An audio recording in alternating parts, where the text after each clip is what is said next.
sebenarnya kalau yang sesuai dengan Bung Karno itu berdikari. Mau miskin kayak mau ini, tapi berdiri di kakinya sendiri. Karena demokrasi yang sejati itu kebutuhannya adalah kesetaraan kesadaran. Saya kira nggak masalah itu sebuah solusi atau resolusi yang demokratis. Monggo. Sempat mendengar juga pasal karet itu masih diberlakukan. Ini dulu yang banyak menjerat kita, aktivis-aktivis masuk penjara. Jadi kita dijelaskan bahwa kontradiksinya itu kapitalisme. Bukan ras-ras tertentu. Ras nggak usah Cina katanya. Jawa aja kalau kelasnya di sini ya perilakunya akan seperti itu. Terus, aku nggak ini begitu saja, tapi terus ketika aku dihadapkan dengan pengorganisiran, oh iya ya, baru. Maksudnya kalau dulu sebelum aku kesini yang organisir, tapi ngorganisir kan kelompok mahasiswa yang nggak jelas kelasnya. Iya. Tapi kalau ini kan kita langsung terjun di kampung buruh, di kampung-kampung miskin. Kita dari situ bisa mengupas, oh, ternyata ideku salah, gitu. Si kepalaku yang rasis itu salah. Terus di samping sebenarnya di ajaran Jawa sendiri kan juga nggak membedakan. Yang namanya manusia itu kan manunggalnya rasa, gitu ya. Jadi mau Cina mau Jawa kita nggak milih kan? Iya benar. Nggak bisa milih dilahirkan seperti apa itu kan. Nah itu Herman kan. Terus tugas pertama yang ngasih Herman, aku masuk KMK untuk menyatukan perlawanan antara KMK, CG, masa PDI Pro Mega pada waktu itu. Kalau di Surabaya bukan Pro Mega lah, waktu itu Pro Sucipto dulu. Itu untuk mendukung atau bersolidaritas dalam aksi Tanjung Sari. Tanjung Sari. Nah, kalau Timur itu sudah Tanjung Sari. Nah, pada masa itu untuk isu Timur aku juga nggak sepakat.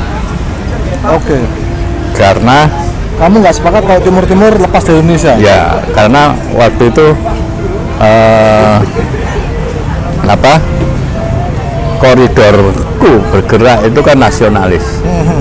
Dan terlepas ini nasionalis sempit atau apa seperti apa, aku belum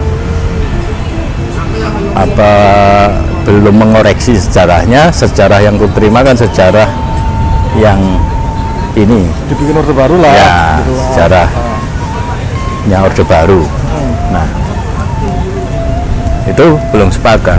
Terus ketika ada alternatif sejarah dan fakta-fakta yang dibuka oleh kawan-kawan, aku sepakat.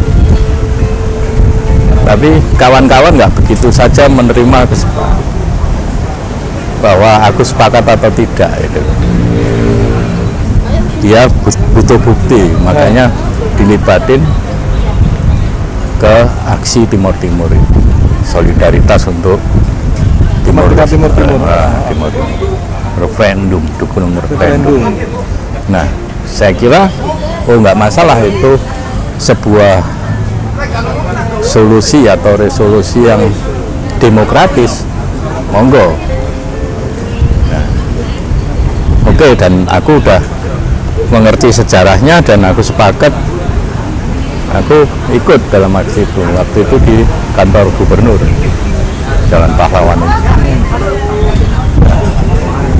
Saya bukan sekedar jadi massa, tapi dilibatin sebagai perangkat aksi. Jadi masuk Smith itu juga tidak semudah membalikan telapak tangan. Iya. Banyak ujian-ujiannya. Ya, karena pada dasarnya mereka pertama kan udah curiga. Ya, karena ini juga organisasi yang Ya. bukan sembarangan. Organisasi satu-satunya yang metode perjuangannya turun ke jalan. Ya. Nah, Bi, situasi tentu ada yang berbeda nih zaman Orde Baru dengan sekarang, ya. Salah satunya mungkin ya sekarang multi partai dan sebagainya. Tapi secara signifikan, menurut kamu, menurut seorang Andi, ada nggak perubahan besar atau perubahan mendasar yang terjadi antara Orde Baru dengan saat ini? Entah itu politik, ekonomi, budaya, hukum, apalah. Ya, apa pandanganmu? Kalau perubahan ada. Oke. Dulu kesempatan kita berorganisasi kan susah. Oke. Saat ini kita mau bikin organisasi apapun bisa. Tapi problemnya secara signifikan belum.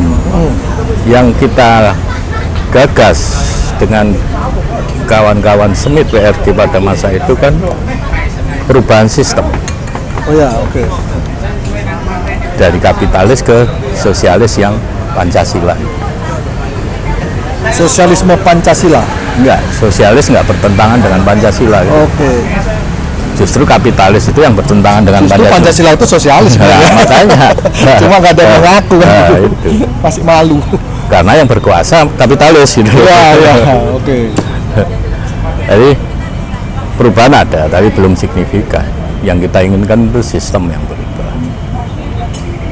Jadi artinya sebetulnya ini sekarang sudah fine-fine aja menurutmu? Enggak juga. Terus piye? Angka kemiskinan masih nambah. Terus kesejahteraan buruh ya belum sejahtera amat gitu. 4 juta lebih loh gajinya Surabaya. Nah, itu kan nominalnya. Kalau kamu bandingkan pada masa Soekarno, buruh upahnya 500, Pak. Tapi baru 1.700. Dari 500 tapi bisa buat beli beras 5 kilo. Karena harga Iya. Perbandingan, jadi kalau nominalnya selalu bertambah, wong. Tapi harga kebutuhan juga itu naik gitu maksudnya. Tapi terus dari atas sampai bawah itu selisih gaji juga nggak nyampe 20 kali lipat kan gitu. Oh gitu. Iya.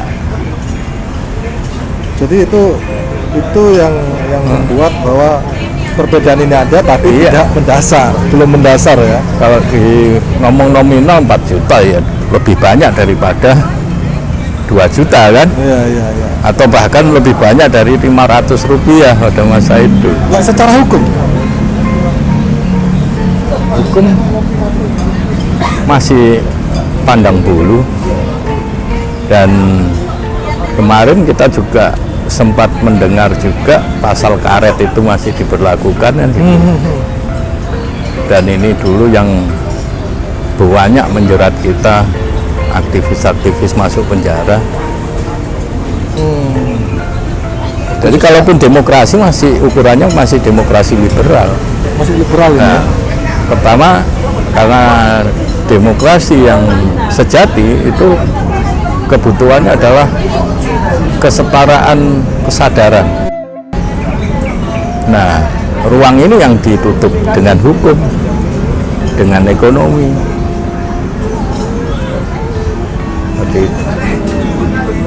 Jadi ketika orang miskin, cekoi aja, karikatif itu, cekoi duit, bukan dicekoi kesadaran bagaimana dia membangun sebuah negara yang kaya ini, mendistribusikan kekayaannya secara merata.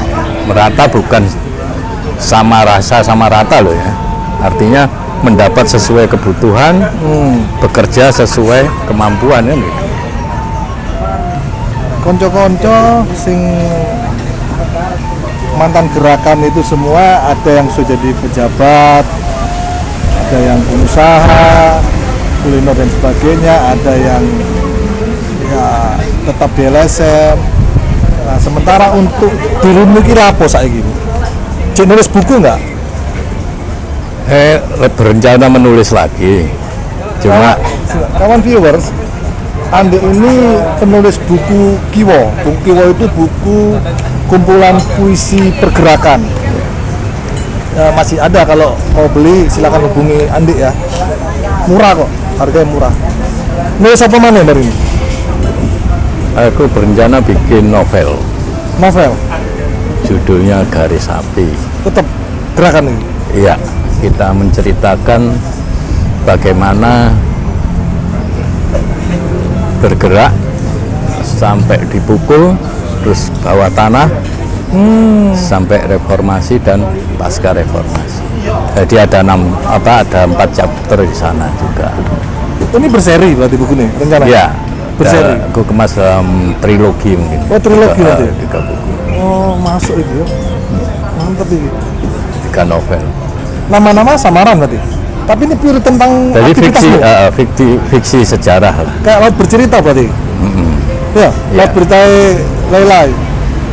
Bisa seperti itu. Jadi tokohnya ini bukan orang yang ini, bukan orang yang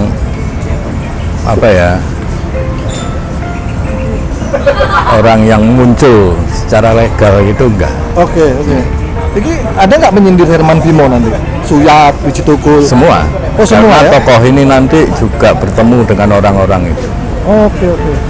Nah, ini agak balik tadi ke aktivitasmu, pandangan politik tadi, pandangan situasi sekarang dan dahulu. Ini kan beberapa kasus gurun tuntas, kasus-kasus kemanusiaan, kasus orang Ya. hilang. Dari Apa pandanganmu piye? dari situ aja kan kelihatan komitmen yang berkuasa, yang ngeklaim dirinya reformis. Kasus sederhana aja yang masih, kalau aku bilang keringat kita itu belum kering ya, itu nggak bisa dituntaskan, apalagi banyak kan kasus-kasus kemanusiaan di belakang. Nah, ini kendalanya juga seperti itu, karena sistem itu memang belum berubah. Tapi itu deh, kalau dituntaskan ada risiko tentara marah, angkatan darat khususnya. Kalau Iya. aku sebenarnya ya gak Sebagai penting. contoh, Munir yang jadi martir itu, itu salah satu contoh bahwa kekerasan atau ini masih Ya, ada. tapi lek iku diselesaikan, iki dikhawatirkan ada kudeta militer. Hah? Tapi lek gak diselesaikan, bangsa ini akan seperti ini terus. Stigma komunis tetap berlaku, ya kan? Ya apa? Sebenarnya kalau saat ini stigma komunis itu sangat memaksakan. Belum, nggak ada. Cek tak? Justru yang kalau masa Orde Baru ya stigma komunis untuk menakut-nakuti lawan politik ya, atau orang yang berseberangan dengan kekuasaan. Kalau sekarang ini koruptor. Iya. Sik. Stigmanya itu koruptor. Pemilu Jokowi ini 2 kali kamu nyoblos nggak? Pertama yang Jokowi yang nyoblos. pertama itu memang bukan sekedar nyoblos, bahkan saya jadi Relawan. relawan. Waktu itu saya bergabung di Kornas, Oh, Nangkornas ya. Komite Nasional itu. Itu ada harapan ya bahwa kasus-kasus kemanusiaan. Awalnya kenapa saya mau dikonsolidasikan atau mau terlibat di Kornas itu karena disampaikan dengan mulutnya sendiri Mulutnya siapa? Jokowi Oke. bahwa mungkin ini primordial atau tidak aku nggak ngerti, tapi yang jelas Jokowi simpatik dengan Wiji Tukul dan berjanji akan menyelesaikan kasus orang hilang. Habis tahun dia berkuasa udah nggak ada progresnya, dengan janji itu nggak ada progresnya. Makanya untuk yang kedua aku udah mau, aku memilih golput waktu itu. Menurutmu kenapa sih kasus kejahatan kemanusiaan di Indonesia ini harus diselesaikan? Kenapa harus diselesaikan? Harus dituntaskan? Satu hal kenapa bangsa ini menjadi bangsa yang kerdil itu kan karena tidak memahami atau tidak mengetahui dengan jelas sejarah masyarakatnya. Nggak usah gitu, pada masa kita sekolah aja dijauhkan dari kebenaran sejarah itu. Nah, kalau kita mau merubah sebuah tatanan masyarakat, materialnya kan sejarah. Kalau nggak jelas melihat sejarah, ya akan nggak jelas juga arahnya ke depannya dia mau bikin apa tentang perubahan itu. Gitu ya? Iya. Sehingga wajib hukumnya semua kasus baik kejahatan buruk harus berani menerima ini sejarah. Oke. Dan Indonesia punya sejarah kelam. Oke. Yang tidak dituntaskan hingga hari ini, yang belum dituntaskan ya. Baik itu masa lalu atau masa yang di depan ini, yang reformasi itu teman kita, kawanku, sahabatku, Herman dan Bimo ya.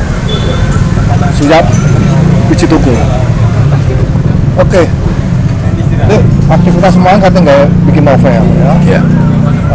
Itu sudah sejauh mana?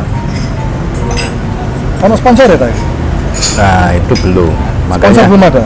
Makanya aku lagi ini bekerja nguli lah untuk kontraktor lah, jangan bilang kuli, kontraktor, kuli. Mau apa lagi kuli? Kawan viewers, kalau ada sponsor nih buat bukunya kawan kita Andi, judulnya di sana apa bro? Garis Api atau Jalur Api. Nah rencananya bukunya itu Garis Api, dia fiksi yang bercerita tentang gerakan perlawanan di zaman Orde Baru. Menarik bukunya pasti, trilogi. Ya semoga ada yang melihat ini mau jadi sponsornya, karena buku Kiwo itu juga menarik buku-buku Andi ini. Ini baru satu sih, bukan buku-buku. Ya kawan viewers jangan lupa ya kalau ada ya promosi. Nih mimpi tentang Indonesia. Kan pengen apa Indonesia ini? Kalau aku pengen banyak tempat wisata, banyak tempat bermain, murah. Sederhana aja. Sebenarnya kalau yang sesuai dengan Bung Karno itu berdikari. Mau miskin kayak mau ini, tapi berdiri di kakinya sendiri. Punya persatuan nasib maksudnya ya, bukan sekedar NKRI yang apa ya, slogan kosong, Harga mati. Tapi Indonesia yang beradab, Indonesia yang berdikari. Ya apa itu beradab berdikari itu apa? Sosialis lah. Akhirnya sosialis. Jadi buruh juga punya kepemilikan alat produksi gitu ya? Nggak harus ya. Terus tetap dia sebagai buruh, tapi sosialisasi alat produksi itu bisa. Oh bisa, wajib sebenarnya itu lagi bisa wajib. Di sosialis itu. Betul. Sosialisasi alat produksi. Iya. Tapi bukan sosialisasi alat reproduksi loh ya. Iya. Alat produksi. Alat produksi, kalau alat reproduksi itu dulu aja lah. Sekarang sudah nggak lagi. Oke. Kawan viewers, itu tadi bincang-bincang kita dengan kawan Andi Ambon ini. Ada banyak mungkin yang belum terceritakan, tapi suatu ketika akan kita sambung lagi. Dan mungkin nanti lengkapnya di novel ini. Novel ini ya? Aku udah bikin alurnya.